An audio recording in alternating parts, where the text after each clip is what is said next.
So all of those types of things were interesting because I have two teenagers. And so our scheduling of everything is getting way more hectic lately. We have our older son who's getting his driver's license this week. So now keeping tabs on all of us is going to get even more challenging. Nice. Yeah. Well, yeah, communication is definitely part of the process of getting it more in balance and harmony and having the tools to support that. For sure. Yeah.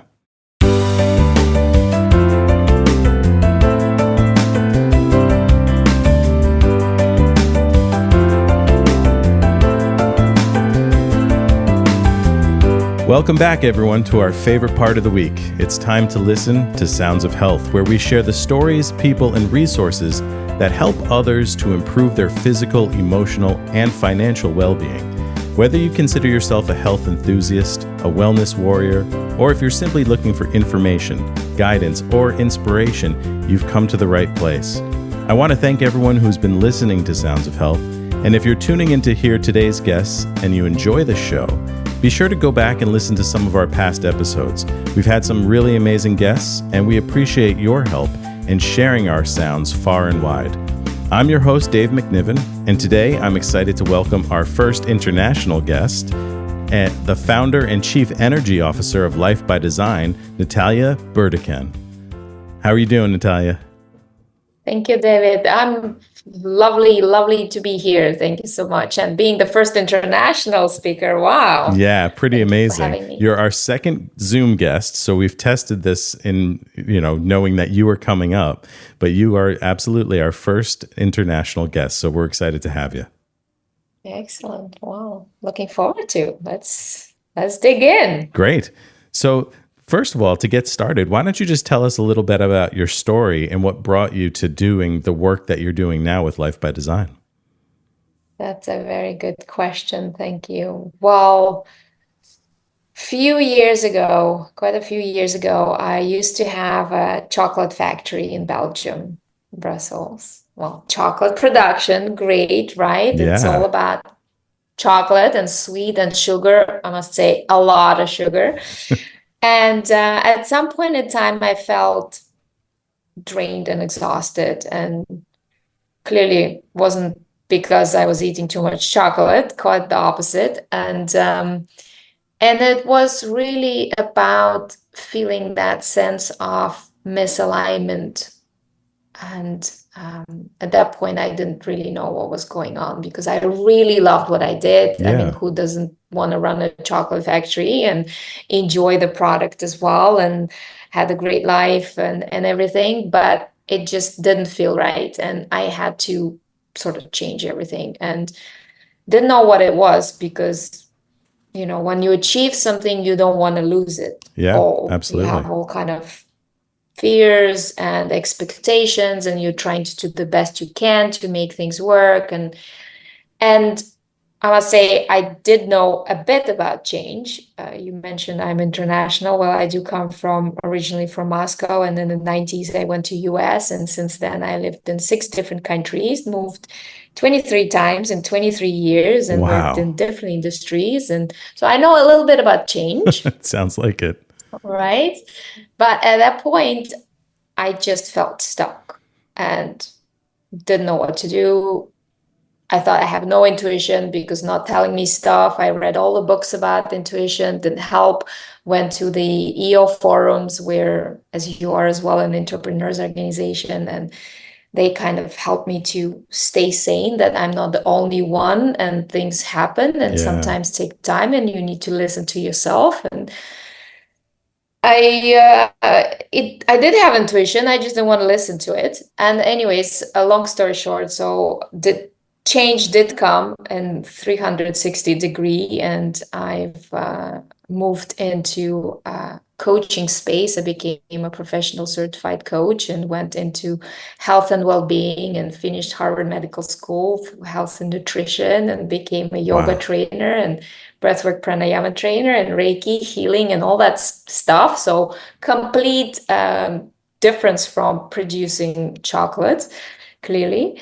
And on that journey, there was a lot of focus on getting to the core of who you are and where the energy comes from and not just the why of Simon Sinek, but the who, Yeah. and then the why and the what and the how.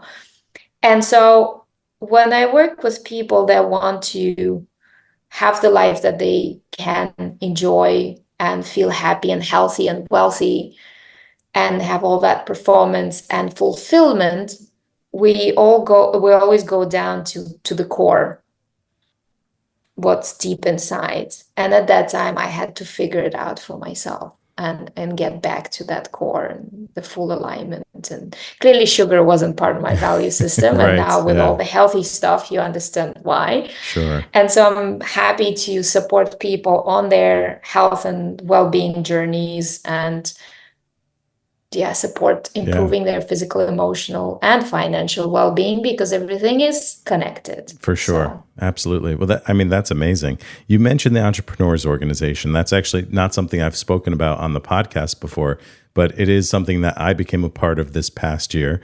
I'm in their accelerator program, so I just got started with the group. Yeah, it's been really exciting. Did you join EO, the Entrepreneurs Organization, when you were the owner of the chocolate company? Yes, correct. Okay. I was one of the founders of EO Belgium. At the time, I was a spouse in YPO, and I thought, well, I want to have my forum, but I want to do it in YPO because it's quite a different organization. I need entrepreneurs, and we didn't have EO. So what do you do when you don't have something? You create it. So we launched EO in Belgium, and since then I moved to Spain.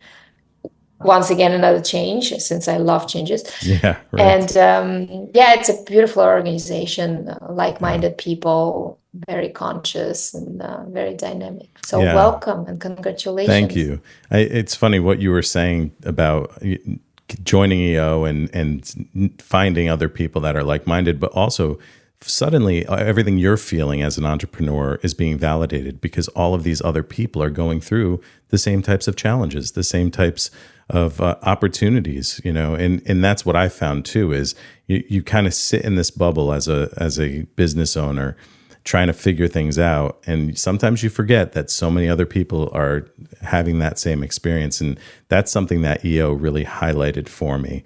And then, of course, introduces you to that world of creating a little bit more structure, your core values and all of those things, your big goals and all of those things. So it sounds to me like that led you on this path that you're on to the coaching world. Is that correct? Totally true. So a few years ago, I was at one of the EO events, retreats, leadership academies in Peru, Arele, you call it. And amazing, standing on top of Machu Picchu and listening to these beautiful words of Warren Rustang, one of the great people within our EO and within the world, as he's transformed a lot of lives, and he's almost 80 and still does it.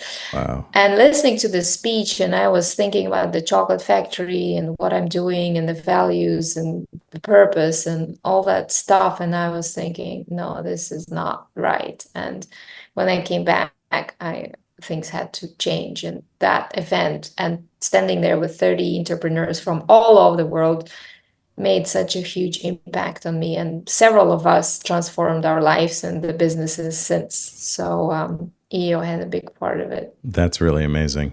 And then you actually had reached out to me when you saw me on LinkedIn. So we didn't know that we were both a part of EO until our first conversation. So that was really exciting as well.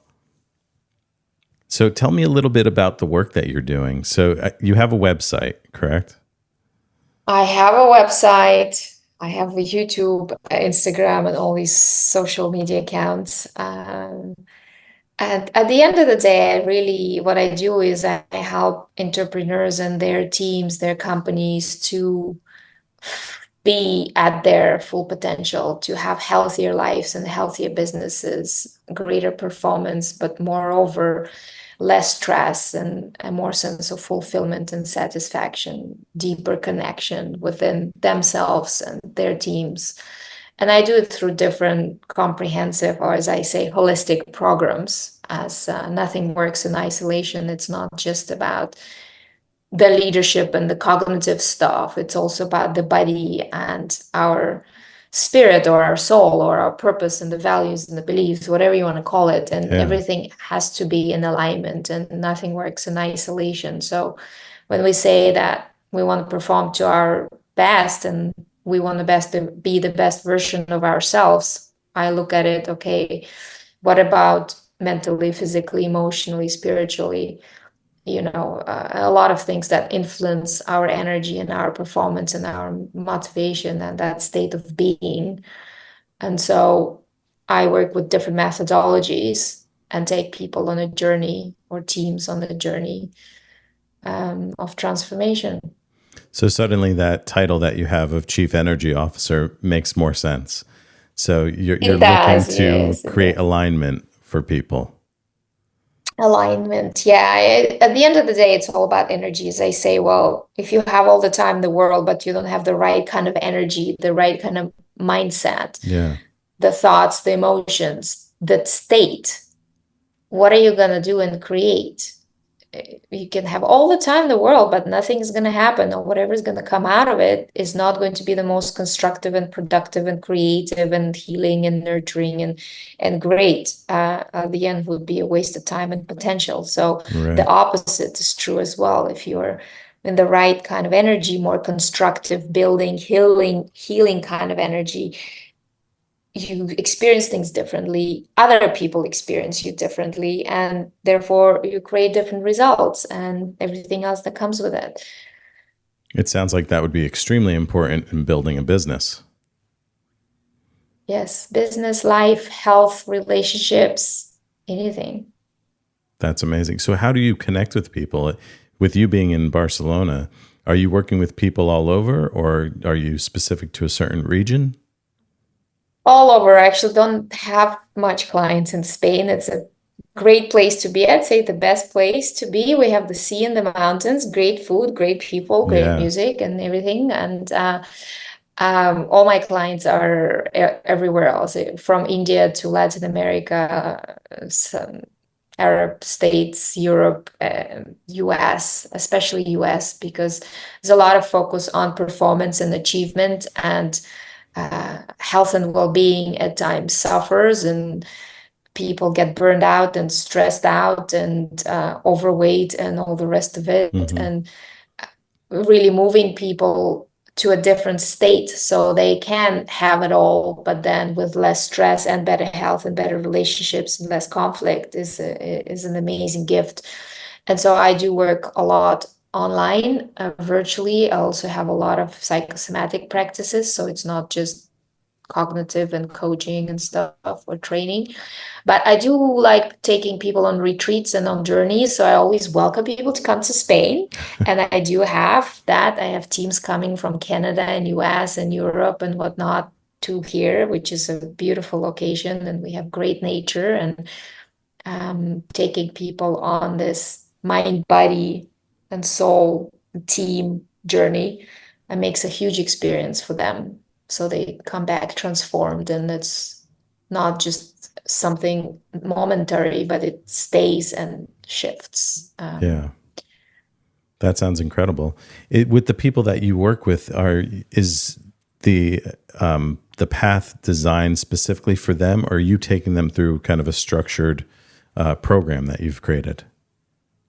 It's both. At the end of the day, every person is an individual and is unique, has unique things that one wants to work on. And we look at what is influencing that person on the person's journey, whether it's personal or professional. At the end, it's always both. Same for the team. I create the experiences depending on what the teams and individuals within those teams need, and clearly the direction of the organization. The organization is going through change, or it's expanding, or they're experiencing, conflicts or whatever, getting people to their deeper potential. And so if you want something that is standard, although it's not standard, what I do is I start with the work before, and I do the assessments and deep dive debriefs individually with the people, and then design the program for the people or for the team.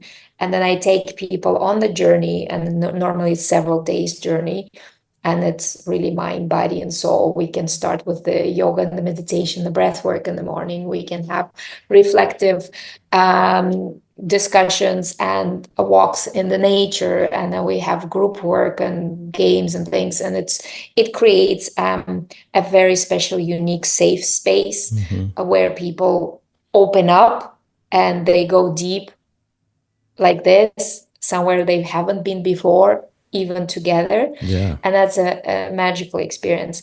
And then afterwards, I do the follow-up and the follow-up and the guidance, because you don't just take them somewhere else and drop them. We need support and we need guidance in order to continue our transformation and to go where we want to go as a person, as a company, as a leader.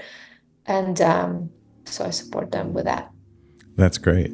Yeah, I mean, you've mentioned a couple of times how there's really no difference between the personal and the professional. That energy, that flow, that alignment is something that is necessary in both aspects of your life. And I know in my own experience, especially business owners, there's always a struggle to try and find balance in that relationship, which necessarily doesn't ever have a balance, right? It's more about finding a flow and being able to manage it all effectively. What has been your experience? Are people coming to you on one side or the other? Are they finding you because they're having certain challenges in their personal or professional life? How are people coming to you?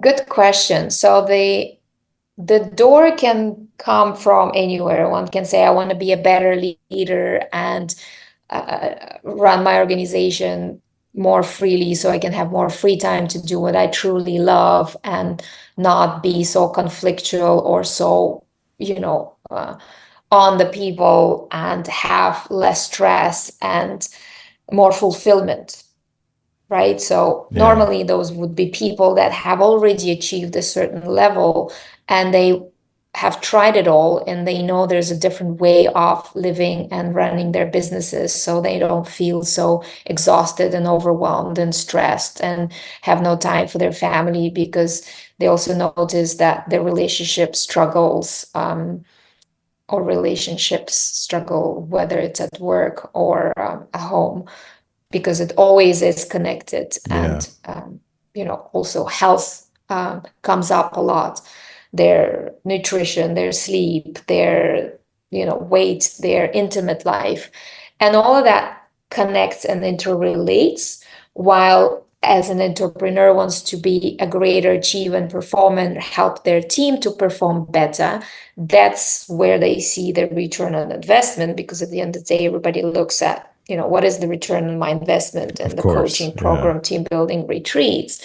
But because everything we do outside of work, and even at work, relationship-wise, connection-wise, affects the outcome, we start digging deeper. What is actually influencing you when you come to your office in the morning, or when you have that meeting and connection? What influences your people? How are, what is their physical, the way they live, their nutrition, their sleep, their exercising? I'm not to say that, you have to let your people sleep for 10 hours a day and exercise 3 hours a day during working hours. Right. But being mindful that if they don't have those mindful breaks, and if they don't take the moments, I call them exercise breaks, get up, take a couple of minutes of walk, go sit down. We have such a lot of hours of sitting. We're not made that way naturally to be sitting the whole day. It affects the whole thing. Eating, what nutrition do we have? Do we hydrate ourselves?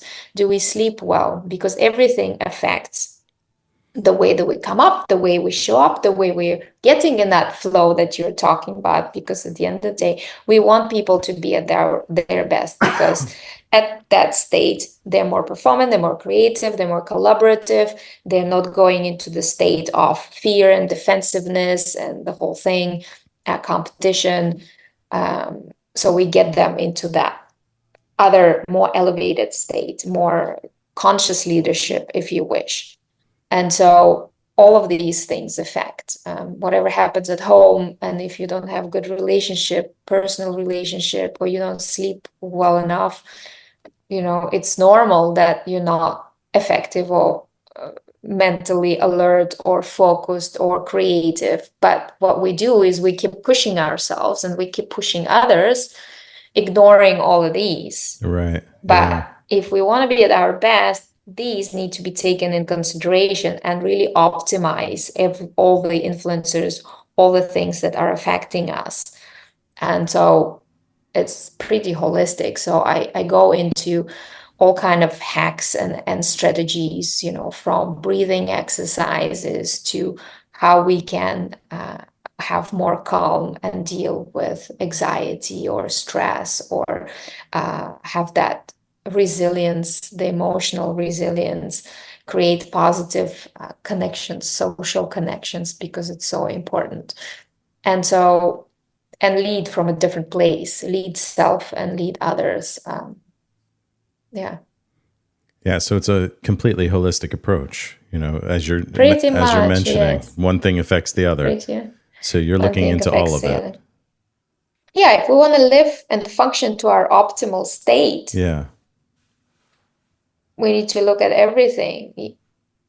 Mentally, emotionally, psychologically, environmentally. Do we have plants in the office? Do we have good lighting? Is it warm? Is it cold? Do we have, and that's why I moved from Belgium to Spain, have more sun and have the sea in front, so I can do my yoga in the morning looking at the sea. Isn't that lovely? And so creating the environments that are helping us to function in the most optimal way, and eliminating those stressors, the triggers, the things that drain our energy. Yeah. They can be environment, can be people, can be foods, can be things we do, lots of things. And all of these we are looking at and going deeper into, blocks and fears and limiting beliefs, and, why are we flipping out at our colleagues and yelling all of a sudden, or not expressing ourselves in the most efficient way, and are not creative. Digging deeper, really peeling off the onion of the situation, of the person.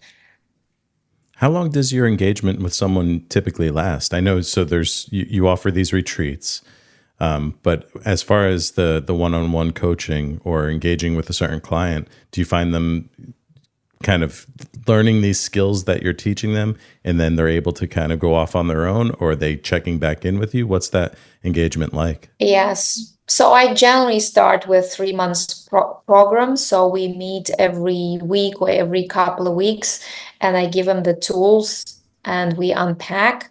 And then generally, depending how fast they want to move and how challenging the situations are in their lives, we meet once a week with a 1 week break, or like I say, and then moving into once a month, and then having check-ins and strategies to support their ongoing journey, because their growth and development never stops, right? As all the entrepreneurs want to continue growing and improving and evolving, whether it's their business, their life, their relationships, having new dreams completed, and not just ticking the boxes, but really feeling the way they want to feel and aspire to feel. And how do we want to live the next 50, 30 years of our lives? What got us here ain't gonna take us where we want to be. And how does that last birthday of your life look like? Do you want to be fit mentally and physically and emotionally, or,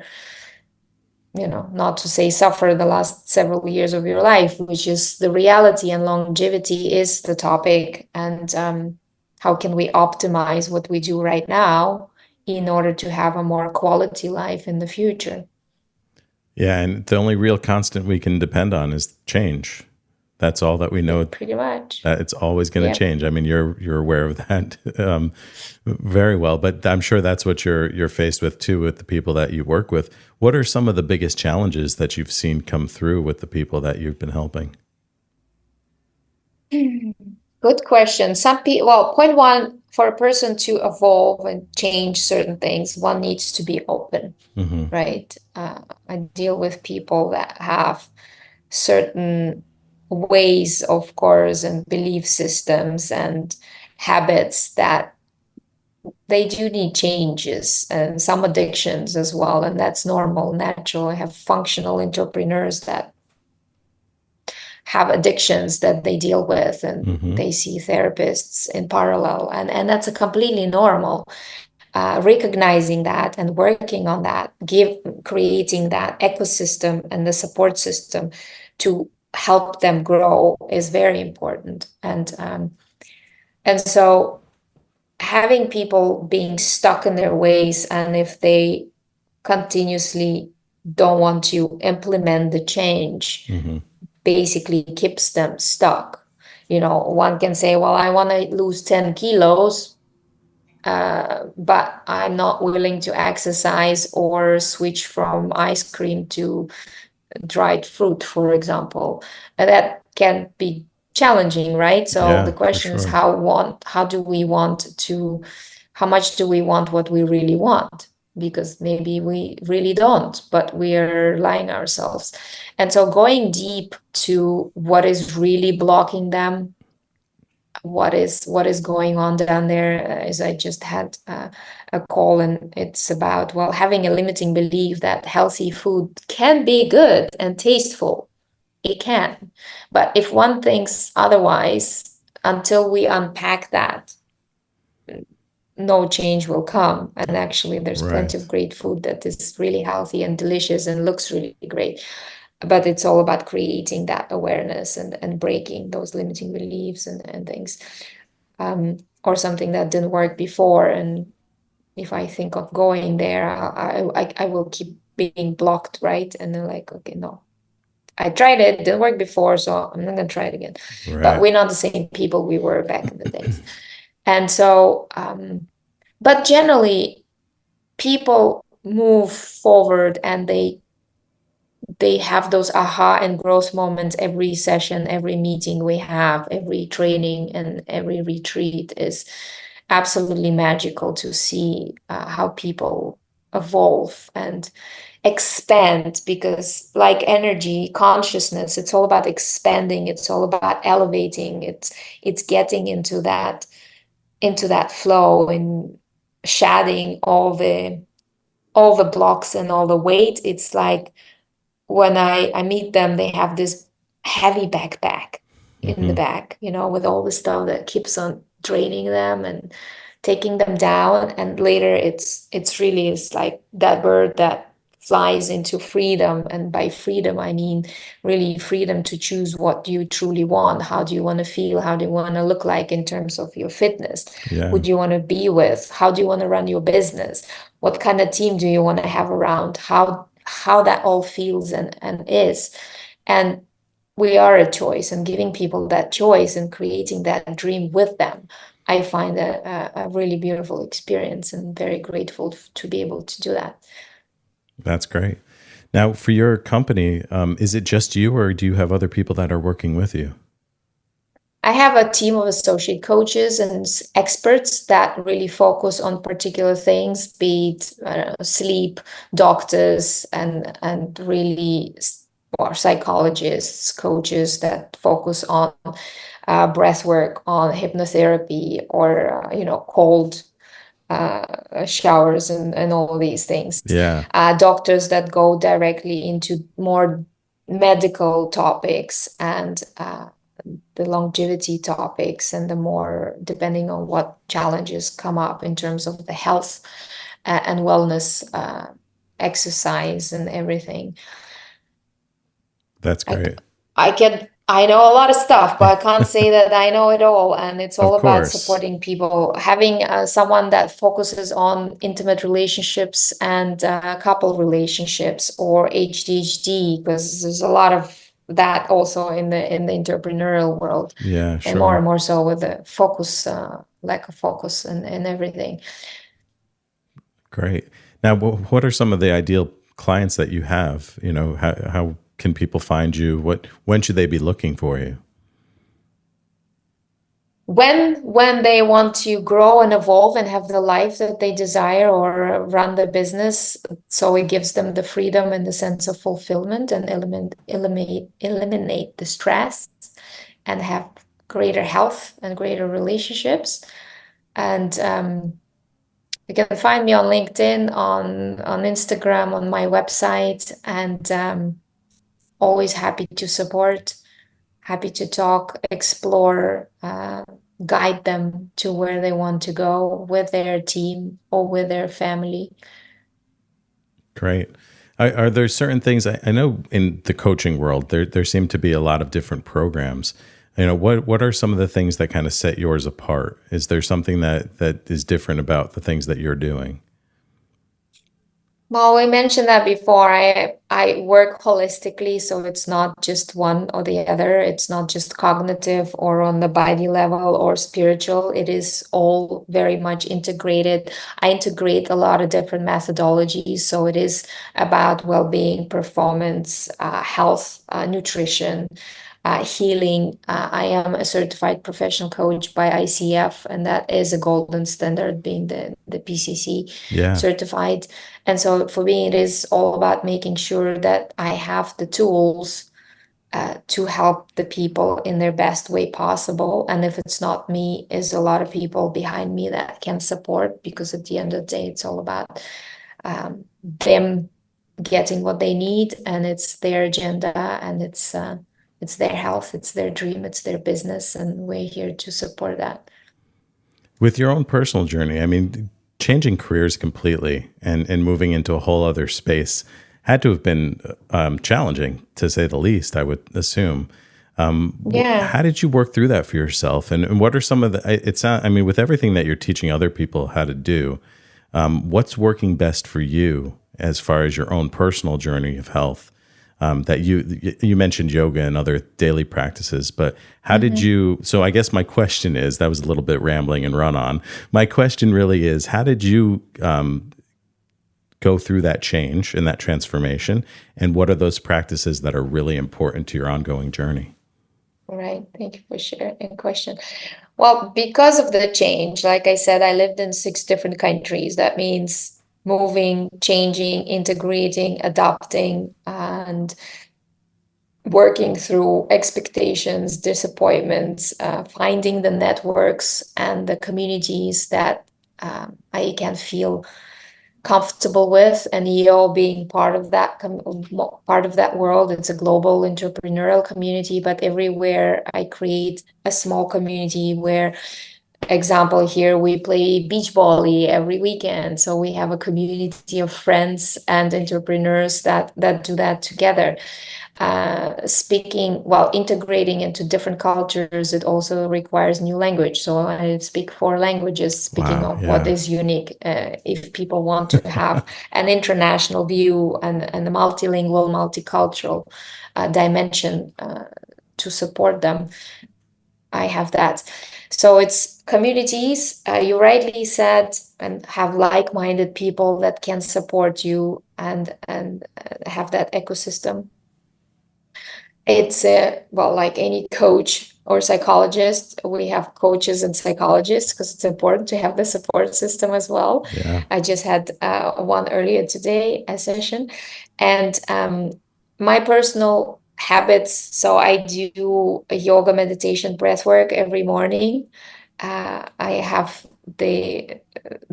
I'm grateful to have the sea in front of me. And if I can do it at the sea, if it's not raining like it was today, it's wonderful. Yeah. I practice all the special energetic tools that I give to the clients as well. So, and try to practice what I preach.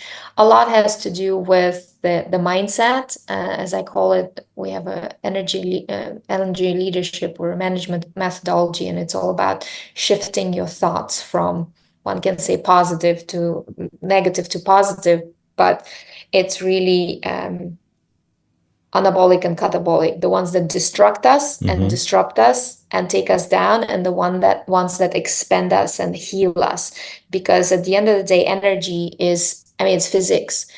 Negative thoughts create the hormones, catabolic or disruptive hormones like adrenaline, cortisol, that take us down, affect our body cells, and ultimately lead to diseases and burnout and all of that stuff. So it's not just about doing exercises and eating well and sleeping well. It's also about having more positive thoughts that lead more to positive emotions that change our hormones to more constructive, building, healing hormones like dopamine, which is a happy hormone, Right. and Yeah. endorphin. So it's not just woo-woo stuff or spiritual Right. stuff. It is physics. It's we have it in our body and our cells. So Yeah. that's also important. And being mindful of that all the time and practicing the gratitude and being appreciative of what we have is very important. So a lot of walking, a lot of water. I stopped drinking alcohol years ago. I feel super great. And I can Yeah. tell you, I could party back in the days. And so all these healthy habits, and you probably heard of the book Outlive, and there's a lot of great stuff out there. You can always Yeah. find a lot of best practices on internet, but it's not about knowing what is healthy and good, because technically we know it all. It's about making it stick and having the choices and those tiny habits that can at the end make a big difference. If Yeah. you change 1% or 1 degree, it makes a huge difference over time. So who do you want to be? How do you want to live 10, 30, 50 years from now? So making the choices now, whether it's 5 minutes walk between the calls or 15-minute yoga that can lead to half an hour yoga or 1 hour walk, it's up to you. But starting small and then doing incremental, consistent changes that serve you best, because at the end of the day, we need to love ourselves and take care of ourselves. Yeah. Because For if we sure. are well, we can do well, right? If we have great energy, we can bring that energy into the workplace, into the universe, making that impact we want to make in our businesses and our other people's lives and families, communities. So self-care, Yeah. self-nurture, self-love, not selfish, because if you're well, you can do well. That's a great point. So doing well for others as well. I mean, that helps us Yeah. to be better. I mean, Yes. I love that because all of these things can feel so overwhelming for people. If you're having a challenge in your life and you're looking for an answer, there's a lot of information out there. I mean, there's a lot of programs, there's a lot of people. So finding that small incremental change that you can adopt into your life so that it does become habit is Yeah. that can be life changing, and it can lead to more. Yeah, and not be judgmental. I mean, if you slipped and Yeah. you're trying to do something and well, today you didn't, or you went off again, went off the wagon, well, it's fine. Let's do it again tomorrow. As long as that self-judgment does not come, because that negative thought is going to spiral down to even more consistently negative behaviors and feelings, and that just is going to affect our confidence and Yeah. all the rest of it.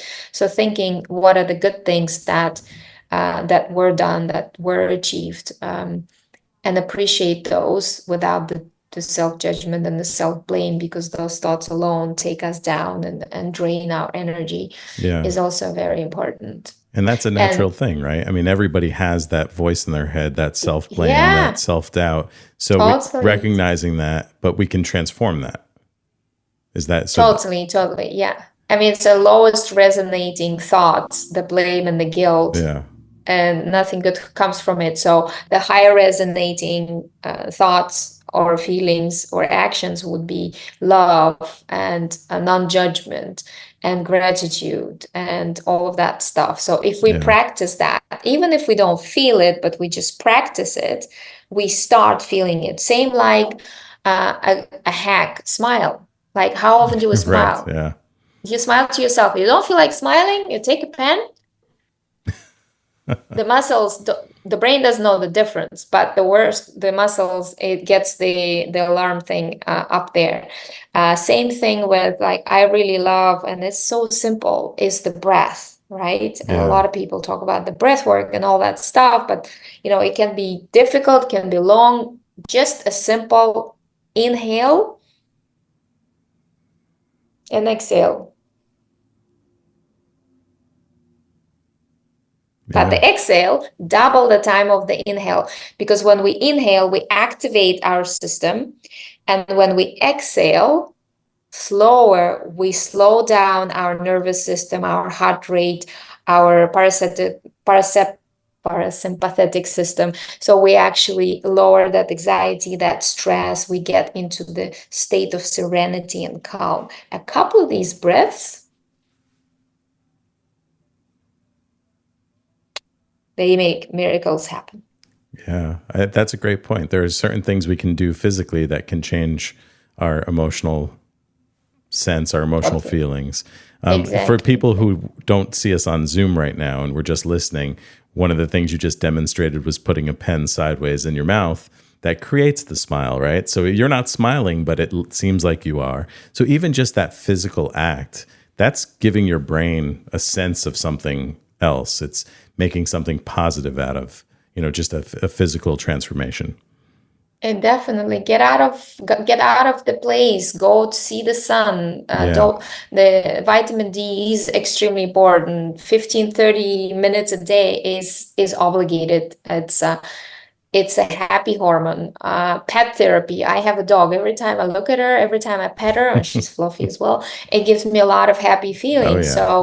Whatever it takes to elevate that energy, to elevate those hormones into the positive, constructive ones. And sometimes you need to fake it, but don't fake it. It's about acting as if, and then you kind of grow into it. And there's so many hacks and tools, and just try different things. And if you run out of it, go to my website. There's plenty of tools there. It's all for free. Listen to my YouTube short videos. You can try things 1-2 minutes, and you have a completely different energy. That's fantastic. I think that's just such a great resource for people. You get out of your own head, find a solution, do something, all of those things. So that's great. We'll definitely be pointing people to your website and to the resources that you have. Are you planning on coming to the States at all? Are there any events where people can see you, or, ways that they can connect? A good one. I will be in New York, 20th to 25th of May, and I think we're planning an event at the Yale, Connecticut. So great. Talk to Thomas. Okay. Yeah, so if anybody wants to do a speaker tour, to have retreats planned around the time, or have me come over, or come to Spain, you're always welcome. That's amazing. Hopefully we can do that at some point. That would be great. I make special experiential workshops that shift people's spirit, health, mind, create deeper connection. So you're up for a treat. That's awesome. Well, I want to thank you for joining us here today and for sharing all of the work that you're doing. It really does sound amazing, and is such a great resource for people who are looking to have some harmony in their life, to have some of that balance, to feel that flow, to make sure that we're working hard, but we're also enjoying our lives and doing well for others. I mean, it all goes hand in hand. Definitely. Thank you so much for having me. Of course. Well, we will be sure to point everybody in your direction, and appreciate you taking the time, and hopefully we'll have you back on at some other time in the future. Yeah, thank you so much. Have a super, super day. You too. Thank you. Thank you. Sounds of Health is brought to you by Nutmeg Insurance Advisors and recorded at the offices of Nutmeg Advisory Group. The podcast is produced by Jason Carubia and Dave MacNiven, with music by Rob Hames. You can find us on Facebook, Instagram, YouTube, X, and wherever you listen to your podcasts. Your support means a lot to us, and we appreciate it when you like, subscribe, and leave a review. If you know someone who you think should be a guest on the show, please email us at soundsofhealthpodcast@gmail.com. Each week, we spotlight the stories, people, and resources that inspire and motivate others to improve their health, and we are just getting started. Help us to share these sounds, and don't keep us a secret.